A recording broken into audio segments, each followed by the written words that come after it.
रामचन्द्राय रामभद्राय वेधसे रघुनाथाय नाथाय सीताया पतये नमः। पूजन्तं राम रामेति मधुरं मधुराक्षरम् आरुह्य कविताशाखां वन्दे वाल्मीकिकोकिलम्।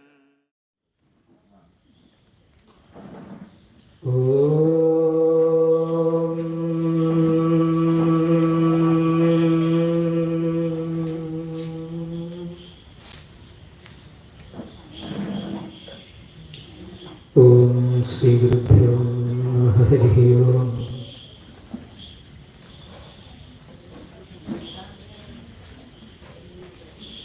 എന്താശങ്ക എനിക്കു ജീവനമതിൽ വിശ്വംഭരൻ നീ സദാ കുഞ്ഞിൻ പാലനമോർത്തതിനുചിതമായി സ്തന്യം ചമച്ചില്ലയോ.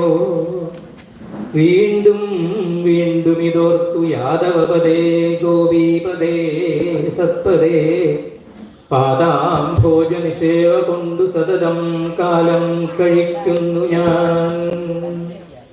ഗോപാലരത്നം ഭുവനൈകരത്നം ഗോവാംഗനായ യൗവനഭാഗ്യരത്നം ശ്രീകൃഷ്ണരത്നം സുരസേവ്യരത്നം വൃന്ദാമഹേ യാദവവംശരത്നം.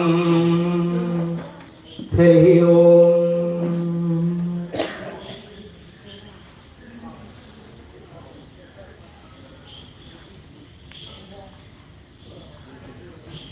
നമ്മളങ്ങനെ വീണ്ടും ഒരു സത്സംഗത്തിന്റെ ആ ഒരു ഭാഗങ്ങളിലൂടെ പ്രവേശിക്കുകയാണ്. രാമായണത്തിലെ രാമായണം എന്ന് പറഞ്ഞാൽ നമുക്ക് എല്ലാവർക്കും അറിയാം എന്താണ് ഏറ്റവും പ്രധാനപ്പെട്ട നമ്മുടെ രണ്ട് ഇതിഹാസങ്ങളാണ് രാമായണവും മഹാഭാരതവും. നടന്ന ചരിത്രങ്ങളെ കഥകളുമായി ചേർത്തിണക്കിക്കൊണ്ട് നമുക്കൊക്കെ മനസ്സിലാകുന്ന രീതിയിൽ വേദരഹസ്യത്തെ വെളിപ്പെടുത്തുന്നതാണ് രണ്ട് ഇതിഹാസങ്ങളും. ശരിക്കും വേദമാണ്, അല്ലെങ്കിൽ വേദം തന്നെയാണ് രാമായണം. വേദത്തിന്റെ ഏറ്റവും പ്രധാനപ്പെട്ട രണ്ട് സന്ദേശങ്ങൾ എന്താണ്? സത്യം വദ, ധർമ്മം ചര. ആ വേദത്തിലൂടെ മുഴുവൻ പറഞ്ഞ് നമ്മൾ മനസ്സിലാക്കി, നമ്മളെല്ലാവരും മനസ്സിലാക്കേണ്ട ഏറ്റവും പ്രധാനപ്പെട്ട രണ്ട് കാര്യങ്ങളാണ്. ഇന്ന് അധികം ഇല്ലാത്തതും അതാണ്. സത്യം വദ, ധർമ്മം ചര. സത്യം പറയാൻ നമ്മൾ തന്നെ കുട്ടികളെ പഠിപ്പിക്കണില്ല. പിരിവുകാരങ്ങ് വന്നു കഴിഞ്ഞാൽ അച്ഛനോട് ഇല്ലാന്ന് പറഞ്ഞേക്കൂന്ന് പറയും അല്ലേ? അച്ഛനോട് ഇല്ലാന്ന് പറഞ്ഞേക്കൂന്ന് പറഞ്ഞേൽപ്പിക്കും. അപ്പോൾ നമ്മൾ തന്നെ കുട്ടികളെ നുണ പറയാൻ പഠിപ്പിക്കും. അതുപോലെ തന്നെ ധർമ്മം എന്താണ്? ധർമ്മത്തിൽ ഊന്നിക്കൊണ്ട് വേണം നമ്മൾ ജീവിക്കാൻ. ധർമ്മം എന്താന്ന് ചോദിച്ചാൽ ആർക്കും അറിയില്ല. കാരണം എന്താ? ഇപ്പോ അധർമ്മം എന്താന്ന് ചോദിച്ചാൽ അറിയാം. കാരണം ഇന്നത്തെ ഓരോ ദിവസത്തെയും പത്രം എടുത്ത് നോക്കിക്കഴിഞ്ഞാൽ ആ അധർമ്മങ്ങൾ നടക്കുന്നത് മാത്രമേ ഉള്ളൂ. ഏറ്റവും ആദ്യത്തെ പേജിലും അവസാനത്തെ പേജിലും എവിടെയൊക്കെ അഴിമതിയും കുഴപ്പങ്ങളും എന്തൊക്കെ കുഴപ്പങ്ങളുണ്ടോ അത് മുഴുവൻ നമ്മളെ വെളിപ്പെടുത്തി തരും. ഇപ്പോൾ എല്ലാത്തിലും പറയും എന്താണ് ഈ നെഗറ്റീവായിട്ടുള്ള കാര്യങ്ങളെ. അധർമ്മത്തെക്കുറിച്ച് പറഞ്ഞാൽ എന്താണ് ധർമ്മം എന്ന് മനസ്സിലാക്കാം. വളരെ എളുപ്പമാണ്.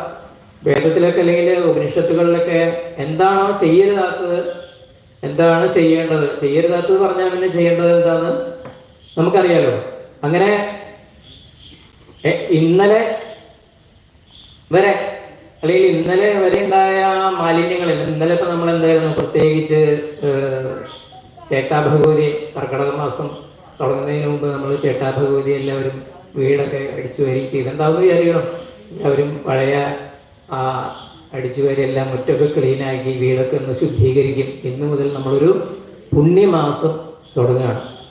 ആ പുണ്യമാസം ഏറ്റവും മഹത്തായിട്ടുള്ള മാസമാണ്. അതുകൊണ്ടാണ് ഈ കർക്കിടകത്തിന് ഏറ്റവും പ്രാധാന്യം. എല്ലാം എന്തായാലും വലിയ മഴക്കാലവും ആകെ ഇരട്ടടച്ച് പണിക്ക് പോകാനും പറ്റില്ല, അങ്ങനെയൊക്കെ വിഷമിച്ചിരിക്കുന്ന സമയമായിരിക്കണം. അടിച്ച് വൃത്തിയാക്കി നീറ്റാക്കിയൊക്കെ വെച്ചു. അപ്പോൾ ഈ വീടൊക്കെ നമ്മൾ വൃത്തിയാക്കി. പക്ഷെ ആ ചൂല് ഈ പറഞ്ഞ പോലെ വൃത്തിയായോ എന്നറിയില്ല. കാരണം ചൂല് അഴുക്കുകളൊക്കെ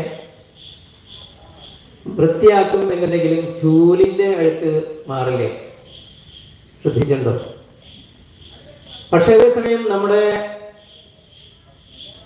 എന്ത് വേണം? വീട് വൃത്തിയാക്കുന്ന പോലെ തന്നെ നമ്മുടെ മനോമാലിന്യങ്ങളെയും കൂടി വൃത്തിയാക്കണം.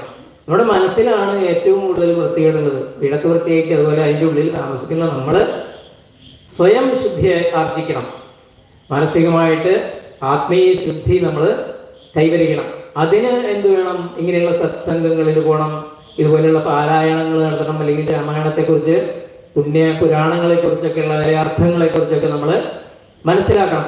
അങ്ങനെയൊക്കെ മനസ്സിലാക്കി കഴിഞ്ഞാൽ നമ്മൾ സ്വയം ശുദ്ധീകരിക്കപ്പെടും. നമ്മൾ സ്വയം ശുദ്ധീകരിക്കപ്പെടുക എന്ന് പറഞ്ഞാൽ ഏകദേശം തുണി അലക്കുന്ന പോലെയാണ്. തുണി അലക്കുമ്പോൾ ചൂല് പോലെയല്ല, വളരെ വ്യത്യാസമുണ്ട്. തുണി അലക്കുമ്പോൾ തുണി വൃത്തിയാവുന്നതോടൊപ്പം അലക്കുകല്ലും വൃത്തിയാവും. അപ്പൊ ഈ അലക്കുകല്ല് വൃത്തിയാവുന്ന പോലെ നമ്മൾ രാമായണ പാരായണവും അല്ലെങ്കിൽ ഇതുപോലെയുള്ള സംഗതികൾ നടപ്പിലാക്കുമ്പോൾ നമ്മളും സ്വയം ശുദ്ധീകരിക്കപ്പെടും. അങ്ങനെ ശുദ്ധീകരിക്കപ്പെട്ട ഒരു മനസ്സ് നമ്മൾ ഈ ഒരു സത്സംഗ മാസം കൊണ്ട് നമുക്ക് ആർജിക്കാൻ കഴിയണം. അതാണ് ഏറ്റവും മഹത്തായ കാര്യം. ഇത് വെറുതെ ഇല്ല മറന്നന്മാർ പഴയ കാലം മുതൽ ഇങ്ങനെയുള്ള ചിട്ടകളും കാര്യങ്ങളൊക്കെ ഉണ്ടാക്കി വെച്ചത്. അപ്പോൾ സത്യമേ പറയാവൂ, ധർമ്മത്തിലൂടെ ചരിക്കണം. അങ്ങനെയൊക്കെ ധർമ്മത്തിലൂടെ ചരിക്കാൻ നമുക്ക് പറ്റുമോ എന്നുള്ള ചോദ്യം വരും. അപ്പോഴാണ് ഈ വാൽമീകി ചോദിച്ചു, നാരദരോട് ചോദിച്ചു, അങ്ങനെയൊക്കെ ചെയ്യാൻ പറ്റുമോ? ധർമ്മത്തിലൂടെ ഒരാൾക്ക് ജീവിക്കാൻ പറ്റുമോ എന്ന് ചോദിച്ചപ്പോഴാണ് അദ്ദേഹം അതിന് ഉത്തരം പറഞ്ഞത്. ഒരാൾ അങ്ങനെ ജീവിച്ചിരുന്നുണ്ട്. അതെങ്ങനെയാണെന്ന് ചോദിക്കുമ്പോഴാണ് വാൽമീകി ചോദിച്ചത്, ഒരു 16 ഗുണങ്ങളുള്ള ഒരു മനുഷ്യനെ അങ്ങ് കാണിച്ചു തരുമെന്ന് ചോദിച്ചത്. മഹത്തായ പുരുഷോത്തമനായ ഒരാളെ പരിചയപ്പെടുത്തി തരാൻ, അല്ലെങ്കിൽ അദ്ദേഹത്തെക്കുറിച്ച് പറഞ്ഞു തരാൻ കഴിയുമോ? അങ്ങനെ ഒരാൾ ജീവിച്ചിരുന്നിട്ടുണ്ടോ എന്ന് ചോദിച്ചപ്പോഴാണ് പറഞ്ഞത് 16 അല്ല 56 ഗുണങ്ങളുള്ള ഒരു മര്യാദ പുരുഷോത്തമനായ ഒരാൾ ജീവിച്ചിരിപ്പുണ്ട്, മനുഷ്യൻ. അദ്ദേഹത്തെയാണ് നമുക്ക് മനുഷ്യൻ എന്ന് പറയാൻ പറ്റുള്ളൂ. നമ്മളൊക്കെ മനുഷ്യരാണോ എന്ന് ചോദിച്ചു കഴിഞ്ഞാൽ ആ പേര് കൊണ്ട് മാത്രമേ ഉള്ളൂ. അദ്ദേഹത്തെ നമുക്ക് ആ പരിചയപ്പെടുത്തി തരികയാണ്. അങ്ങനെയുള്ള ആ മര്യാദ പുരുഷോത്തമന്റെ ധർമ്മവാനായ രാമോ വിഗ്രഹവാൻ ധർമ്മ. ആ രാമന്റെ പേര് തന്നെ ധർമ്മം എന്നാണ്. ധർമ്മത്തിന്റെ മൂർത്തിയാണ് ശ്രീരാമൻ. ജീവിതത്തിലൂടെ നമുക്ക് കാണിച്ചു തരികയാണ്. നമ്മുടെ ആധാരം ധർമ്മത്തിൽ അധിഷ്ഠിതമാണ്. ഒരു മനുഷ്യന്റെ ജീവിതം ധാർമ്മികമായി ജീവിച്ചു തീർക്കേണ്ടതാണ്. പക്ഷെ ഇന്ന് നമുക്ക് അതിന് പറ്റുന്നില്ല. പക്ഷെ നമുക്ക് ആ നന്മയിൽ തന്നെ ഉറച്ചു നിന്നുകൊണ്ട് ധർമ്മിഷ്ഠനായി ജീവിച്ച ശ്രീരാമനെ കുറിച്ച് നമുക്ക് ഈ രാമായണത്തിലൂടെ നമുക്ക് ഒരു യാത്ര നടത്തി കഴിഞ്ഞാൽ അത് നമുക്ക് മുഴുവൻ നമുക്ക് മനസ്സിലാവും. ധർമാർത്ഥയുക്തമായിട്ടുള്ള ഒരുപാട് ഉപദേശങ്ങൾ നിറഞ്ഞതാണ് ഈ ഇതിഹാസം. അതെല്ലാവരും പഠിച്ചിരിക്കേണ്ടതാണ്. അടുത്ത ദിവസങ്ങളിൽ അതിനെക്കുറിച്ച് നമുക്ക് വിശദമായ ഓരോ ദിവസവും ഓരോ കഥയിലൂടെ നമുക്ക് മനസ്സിലാക്കി തരും. അതുപോലെ തന്നെ വാൽമീകി നമ്മളെപ്പോലെയല്ല, അതിലും വലിയ ഒരു കാട്ടുകള്ളനായിരുന്നു. ആ കാട്ടുകള്ളൻ എവിടെ കാട്ടിൽ ജീവിച്ചുകൊണ്ടിരിക്കുമ്പോൾ കൊള്ളയും പിടിച്ചുപറിയും ആയി നടന്നുകൊണ്ടിരിക്കുമ്പോഴാണ് സപ്തർഷികൾ ആ വഴിയിലൂടെ സഞ്ചരിച്ചതും സപ്തർഷികളെ തട്ടിപ്പറിക്കാൻ നോക്കിയതും. അപ്പോഴാണ് അവിടെ ഒരു സംവാദം നടന്നു. ഞങ്ങളെ എന്തിനാ ഈ സന്യാസിമാരെ, നീ എന്തിനാ ഞങ്ങളെ ഉപദ്രവിക്കണേ എന്നൊക്കെ ചോദിച്ചപ്പോഴാണ് ഞാൻ എൻ്റെ ജീവിതമാർഗ്ഗമാണത്, എനിക്ക് ഇങ്ങനെ ജീവിക്കാനേ അറിയൂ. പക്ഷെ നീ ഈ ചെയ്യുന്നതിൻ്റെ ദോഷം നിനക്കറിയാമോ? എത്ര വലിയ പാപമാണ് നീ ചെയ്യുന്നത്. ഓരോരുത്തരും കഷ്ടപ്പെട്ടാണ് എല്ലാവരും ജീവിക്കുന്നത്. അവരുടെയൊക്കെ ആ സമ്പത്തിനെ നീയെ അടിച്ചു മാറ്റിക്കൊണ്ടുപോയി നീ നിന്റെ കുടുംബം പറ്റുന്നത് ശരിയാണോ എന്നുള്ള ഒരു ചോദ്യം ചോദിച്ചപ്പോഴാണ് ഈ രത്നാകരനെ ആകെ സംശയമായത്. ഇപ്പൊ രത്നാകരൻ ചോദിച്ചു, ഞാനിപ്പോൾ എന്താ ചെയ്യുക? ഞാൻ ഒരുപാട് തട്ടിപ്പറികളൊക്കെ നടത്തി ഇനിയിപ്പോൾ ഞാൻ എന്ത് ചെയ്യും? എൻ്റെ ഈ പാപം ഒക്കെ എങ്ങനെ ഞാൻ കഴുകിക്കളയും? അപ്പോഴാണ് പറഞ്ഞത്, ഇനി നീ സപ്തർഷികൾ പറഞ്ഞു, ഈ പാപം കഴുകിക്കളയാനായിട്ട് നിനക്ക് ഈ എന്തിനു വേണ്ടിയിട്ടാണോ ഇത് ചെയ്തത്, അവരോടും കൂടി ഈ പാപം പങ്കിടാൻ പറ്റുമോ എന്ന് നീ ഒന്ന് ചെന്ന് ചോദിക്കുന്നു പറഞ്ഞു. അങ്ങനെ ഈ രത്നാകരൻ അതുവരെ സപ്തർഷികൾ പറഞ്ഞു, ഞാനിവിടെ നിൽക്കാം, നീ പോയി നിന്റെ ഭാര്യയോടും കുട്ടികളോടും ചോദിക്കുക, അവർക്ക് വേണ്ടിയിട്ടാണല്ലോ നീ ഈ തട്ടിപ്പറികൾ നടത്തിയത്, അപ്പോൾ അതുകൊണ്ട് അവരും കൂടി ഈ പാപഭാരം ചുമക്കാൻ തയ്യാറാണോ എന്ന് അന്വേഷിച്ച് വരാൻ പറഞ്ഞു. അങ്ങനെ അവര് ഈ രത്നാകരൻ വീട്ടിൽ പോയി ചോദിച്ചു, ഭാര്യയോടും മക്കളോടും ചോദിച്ചു. ഭാര്യ പറഞ്ഞു, ഞങ്ങൾക്ക് ചെലവിന് തരേണ്ടത് ഭർത്താവായ നിങ്ങളുടെ ചുമതലയാണ്, അതിൽ നിങ്ങൾ എന്ത് ചെയ്തിട്ടാണ് കൊണ്ടുവരുന്നതെന്ന് എനിക്കറിയില്ല. അഥവാ അങ്ങനെ ചെയ്തതെന്നുണ്ടെങ്കിൽ തന്നെ ഞങ്ങൾക്ക് അത് അന്വേഷിക്കേണ്ട കാര്യമില്ല. എൻ്റെയും എൻ്റെ മക്കളെയും പോറ്റേണ്ട ചുമതല അങ്ങനെയാണ് എന്ന് പറയണം. അപ്പോൾ ഇതിൻ്റെ പാപഭാരം ഞാൻ തന്നെ ഏൽക്കേണ്ടി വരുമോ എന്ന് അദ്ദേഹം വേദനയോടുകൂടി ചോദിച്ചപ്പോൾ ഭാര്യ പറഞ്ഞു, ഞങ്ങൾക്ക് അത് ഏറ്റുവാങ്ങാനൊരു നിവർത്തിയില്ല എന്ന് പറഞ്ഞപ്പോഴാണ് അദ്ദേഹത്തിന് ആ കാര്യത്തിൻ്റെ ഗൗരവം മനസ്സിലായത്. അദ്ദേഹം ചെന്ന് ഈ സപ്തർഷികളോട് പറഞ്ഞു, അവരൊന്നും കൂട്ടാക്കണില്ലേ, ഞാൻ ഈ പാപഭാരം മുഴുവൻ ഞാൻ ചുമക്കേണ്ടി വരുമല്ലോ, ഇനിയിപ്പോൾ എന്താ ചെയ്യുക എന്ന് ചോദിച്ചു. അദ്ദേഹം ആകെ നിരാശനായി. അങ്ങനെ ചോദിച്ചപ്പോഴാണ് ഈ സപ്തർഷികൾ പറഞ്ഞു, നീ ഒരു കാര്യം ചെയ്യും, ഞാൻ ഇപ്പോൾ ഇതുവരെ ചെയ്ത പാപങ്ങൾ അല്ലെങ്കിൽ ഇതുവരെയുള്ള നിന്റെ ദുഷ്ടതകളൊക്കെ നീ ഇന്നുകൊണ്ട് അവസാനിപ്പിക്കുക, ഇനിയുള്ള കുറച്ചു കാലം നീ ഇവിടെ തന്നെ ഇരുന്ന് രാമനാമം ജപിക്കൂ, ഇനി ഒന്നിനും പോണ്ട എന്ന് പറഞ്ഞു. അപ്പോൾ രാമനാമം ജപിക്കാനൊന്നും അദ്ദേഹത്തിന് അറിയില്ല. അങ്ങനെയാണ് അവിടെ വെച്ച് ആമരം ഈമരം എന്നൊക്കെ പറയാൻ പറഞ്ഞു. രാമ രാമ രാമ എന്ന സ്പീഡിൽ പറഞ്ഞപ്പോൾ രാമ രാമ രാമ എന്നായി. പിന്നെ അദ്ദേഹത്തിൻ്റെ ആ ഒരു സപ്തർഷികളിൽ നിന്നും കിട്ടിയ ആ പുണ്യമായിട്ടുള്ള ആ ഒരു അനുഗ്രഹം കൊണ്ട് അദ്ദേഹത്തിന് അവിടെ ഇരുന്നു കൊണ്ട് അതിൽ ജപിക്കാൻ, ഇതിപ്പോൾ എല്ലാവർക്കും ഇത് പറഞ്ഞു കഴിഞ്ഞാൽ പറഞ്ഞ സമയം തന്നെ അതിലേക്ക് ലയിച്ചു ചേരാനൊന്നും പറ്റില്ല. പക്ഷെ ചിലർക്ക് ചില നിമിഷങ്ങളിൽ കേൾക്കുന്ന വാക്കുകൾ അവരുടെ ഉള്ളിൽ കറക്കുകയും അവർക്ക് അതിനൊരു സ്പാർക്കാണത്. അത് എപ്പോൾ കിട്ടുന്നുവോ, ഇപ്പം എത്രയോ തവണ സപ്താഹത്തിന് ഇരുന്ന് എത്രയോ തവണ നമ്മൾ സത്സംഗങ്ങളിൽ കൂടെ പലതും കേട്ടിട്ടുണ്ടാവും, പക്ഷെ അതൊന്നും നമ്മുടെ ചെവിയിലേക്ക് എത്തിയിട്ടുണ്ടാവില്ല. പക്ഷെ ഏതെങ്കിലും ഒരു സമയത്ത് ഏതെങ്കിലും ഒരു ഭാഗത്തെക്കുറിച്ച് പറയുമ്പോൾ നമുക്ക് അത് കൊള്ളേണ്ട സമയത്ത് നമുക്കത് ഉള്ളിലേക്ക് എത്തുന്നു. അപ്പോൾ പിന്നെ അവിടെ നിന്നിട്ട് നമുക്ക് ആ ഒരു ഭക്തി മാർഗത്തിലേക്ക് ലയിക്കാൻ, ആത്മവിശുദ്ധി നേടാനായിട്ട് നമുക്ക് ആത്മീയ കാര്യങ്ങളിലേക്കൊക്കെ ലയിക്കാനും അതിലേക്ക് ശ്രദ്ധ തിരിക്കാനും ഒക്കെ കഴിയും. അങ്ങനെയുള്ള ഒരു അവസരം കിട്ടി എന്നുള്ള രീതിയിൽ ഈ രത്നാകരൻ അവിടെ ഇരുന്ന് ജപിച്ചു തുടങ്ങി. ഒന്നല്ല രണ്ടല്ല മാസങ്ങളായി വർഷങ്ങളായി, അങ്ങനെ ഏകദേശം 7 വർഷക്കാലം അദ്ദേഹം തപസ് ചെയ്തു എന്നാണ് പറയുന്നത്. അങ്ങനെ ആ 7 വർഷക്കാലം തപസ് ചെയ്ത് കഴിഞ്ഞപ്പോഴാണ് അദ്ദേഹത്തിന്റെ അതുവഴി പിന്നീട് കടന്നു വന്ന ഈ സപ്തർഷികള് അവർക്ക് ഈ രാമമന്ത്രത്തിന്റെ ആ ശബ്ദം കേട്ട് അവര് നോക്കി. അവിടെ ചുറ്റും നോക്കിയപ്പോൾ ഒന്നും കാണാനില്ല, അവിടെ വെറുതെ കുറെ മൺപുറ്റുകൾ മാത്രമേ ഉണ്ടായിരുന്നുള്ളൂ. അപ്പോഴാണ് അവർക്ക് പൂർവ്വകാല സംഭവങ്ങൾ ഓർമ്മ വന്നതും അവര് ആ മൺപുറ്റിനെ തട്ടി നോക്കിയപ്പോഴാണ് അവിടെ ഈ വാത്മീകി രത്നാകരൻ അവിടെ ഇരുന്ന് തപസ് ചെയ്തത് കാണുന്നത്. അവര് വെള്ളമൊക്കെ തളിച്ച് ആ രത്നാകരനെ ഒരു പുനർജന്മം കൊടുത്ത പോലെ അദ്ദേഹം വാത്മീകത്തിൽ നിന്നും വന്നതുകൊണ്ട് വാത്മീകി, അത് ആത്മീകം എന്ന് പറഞ്ഞാൽ മണ്ണ്, ആ മണ്ണിൽ നിന്നാണ് നമ്മളൊക്കെ, പഞ്ചഭൂതങ്ങളിൽ നിന്നാണ് നമ്മളൊക്കെ ഉണ്ടാവുന്നത്, നമ്മൾ പോകുന്നതും മണ്ണിലേക്ക് തന്നെയാണ്. അതൊരു മഹത്തായ തത്വമാണ്. അപ്പോൾ മണ്ണിൽ നിന്നും ജനിച്ചവൻ എന്നുള്ള പേര് വരുന്ന രീതിയിൽ വാത്മീകി എന്ന് അദ്ദേഹത്തിന് നാമകരണം ചെയ്തു. അപ്പോൾ അവിടെ ആര് പറഞ്ഞു?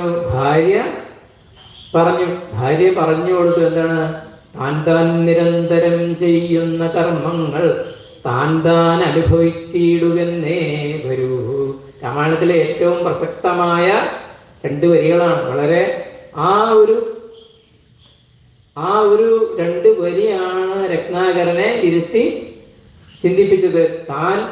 ഞാൻ എന്ത് ചെയ്യുന്നു അതിൻ്റെ പാപഫലങ്ങൾ ഞാൻ തന്നെ അനുഭവിച്ചു തീരും. അതിലാരും ഷെയർ ചെയ്യില്ല. ഒരാളും ഭാര്യയ്ക്കോ മക്കൾക്കോ ഒന്നും ചെയ്തു തരാൻ പറ്റില്ല. അപ്പൊ അതുകൊണ്ട് നമ്മൾ സ്വയം ശുദ്ധീകരിക്കപ്പെടണം. നമ്മൾ നല്ല രീതിയിൽ പെരുമാറാൻ പഠിക്കണം. നല്ല മര്യാദ പുരുഷോത്തമന്മാരായി നമ്മൾ ജീവിക്കാൻ നമുക്ക് കഴിയണം. അങ്ങനെ നമ്മുടെ ശരീരത്തിൻ്റെ ഉള്ളിൽ നിത്യമായി നമ്മുടെ ഈ ശരീരം എന്താണ്? മണ്ണായി തീരുന്നതാണ്, അനിത്യമാണ്. പക്ഷെ നിത്യമായ ഒന്നുണ്ട്, നമ്മുടെ ഈ ഉൾക്കാമ്പലി, ഉൾ ജ്യോതിസ്, നമ്മുടെ ആത്മാ എന്നൊക്കെ പറയുന്ന നമ്മുടെ ഉള്ളിലെ ആ ജീവചൈതന്യം, അതിന് നാശമില്ല.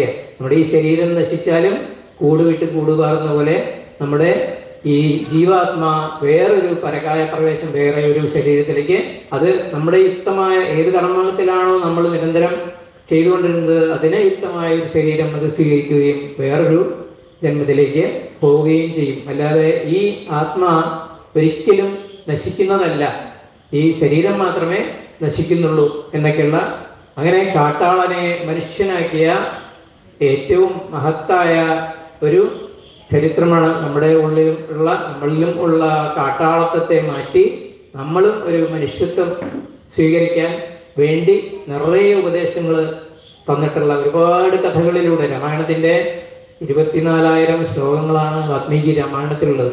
ആ 24,000 ശ്ലോകങ്ങളെ എടുത്തിട്ടുള്ളത് നമ്മുടെ ഗായത്രി മന്ത്രത്തിൻ്റെ ആദ്യത്തെ ഓരോ അക്ഷരങ്ങൾ, ഓരോ 1000-നും 24 അക്ഷരങ്ങളാണ് ഗായത്രി മന്ത്രത്തിലുള്ളത്. ഓം ഭൂർഭുവസ്വഃ തത്സവിതുർവരേണ്യം ഭർഗോ ദേവസ്യ ധീമഹി ധിയോ യോ ന പ്രചോദയാത്. ആ എല്ലാ അക്ഷരങ്ങളും ചേർത്തുകൊണ്ട് രാമായണം വാൽമീകി രചിച്ചു.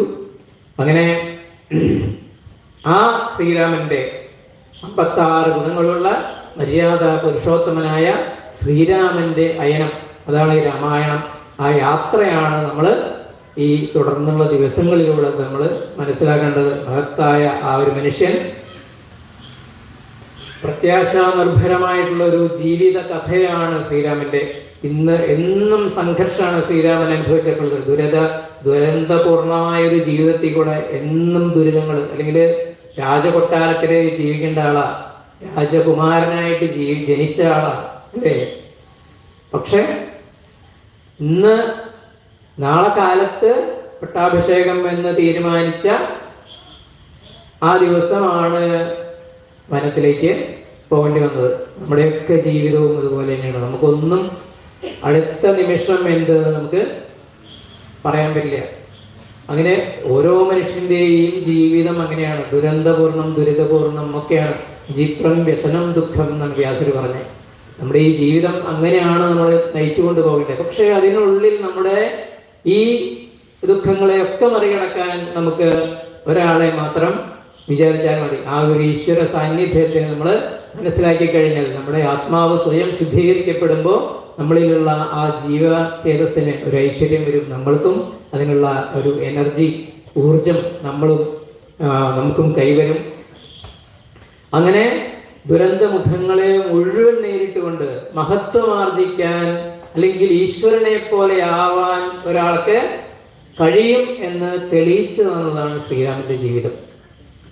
നമ്മളെപ്പോലെ ഒരു മനുഷ്യനായിട്ട് ജീവിച്ച ആള് എങ്ങനെയൊക്കെ ഏതൊക്കെ ദുരന്തമുഖങ്ങളിൽ കൂടെ കടന്നുപോയിട്ടുണ്ടെങ്കിലും നമ്മൾ അതിനെയൊക്കെ അതിജീവിച്ചുകൊണ്ട് നമുക്കും ആ ഉയരങ്ങളിലേക്ക് ഈശ്വരനായിത്തീരാം, ഈശ്വരനെ പോലെ ആവാം എന്ന് നമുക്ക് കാണിച്ചു തന്നിട്ടുള്ള ഏറ്റവും മഹത്തായ, നമുക്ക് അനുകരിക്കാവുന്ന മാതൃകയാണ് ശ്രീരാമന്റെ. അതുകൊണ്ട് തന്നെ ആ ശ്രീരാമന്റെ കഥ, രാമായണ കഥ വളരെയേറെ മഹത്വമുള്ളതാണ്.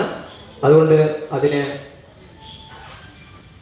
നമുക്ക്, അതുപോലെ തന്നെ നമ്മുടെ കുട്ടികൾ, ഞാൻ നേരത്തെ പറഞ്ഞു, നമ്മുടെ കുട്ടികൾ ഇത് പ്രത്യേകം മനസ്സിലാക്കേണ്ടതാണ്. ഇനി ജീവിച്ച് വളർന്ന് വരുന്ന കുട്ടികളൊക്കെ നല്ല രീതിയിൽ ആ ധർമ്മിഷ്ഠനായ രാമന്റെ കഥ മനസ്സിലാക്കിക്കൊണ്ട് അതുപോലെ ജീവിക്കാനായിട്ട് മുതിരേണ്ടതാണ്. അതുപോലെ മക്കളെയൊക്കെ നമ്മൾ വളർത്തുമ്പോൾ എങ്ങനെയാണ് ജീവിത മൂല്യങ്ങൾ അത് പറഞ്ഞു കൊടുത്ത് വേണം പഠിപ്പിക്കാൻ. അങ്ങനെ പഠിച്ച് വലിയ നിലയിലേക്ക് എത്താൻ അവർക്ക് വേണ്ട നമ്മൾ ഈ സമ്പത്തോ ഫ്ലാറ്റോ ഒന്നുമല്ല അവർക്ക് ചെയ്തു കൊടുക്കേണ്ടത്, വിദ്യയാണ് നമ്മൾ അവർക്ക് പകർന്നു കൊടുക്കേണ്ടത്. അങ്ങനെ എന്തായാലും അവരുടെയൊക്കെ അറിവിനും ബുദ്ധിക്കും വേണ്ട പോഷകങ്ങൾ നമ്മൾ ഇങ്ങനെയുള്ള പുരാണങ്ങളിൽ കൂടെ പകർന്നു കൊടുക്കാനായിട്ട് കഴിയണം. എന്തായാലും വ്യക്തമായ ഒരു ജീവിത കാഴ്ചപ്പാടോടുകൂടിയിട്ടുള്ള ഇനിയുള്ള അടുത്ത തലമുറയെങ്കിലും നന്നായി വരാനായിട്ട് നമുക്ക് ഈ രാമായണ കഥ ഉപകരിക്കും എന്നുള്ള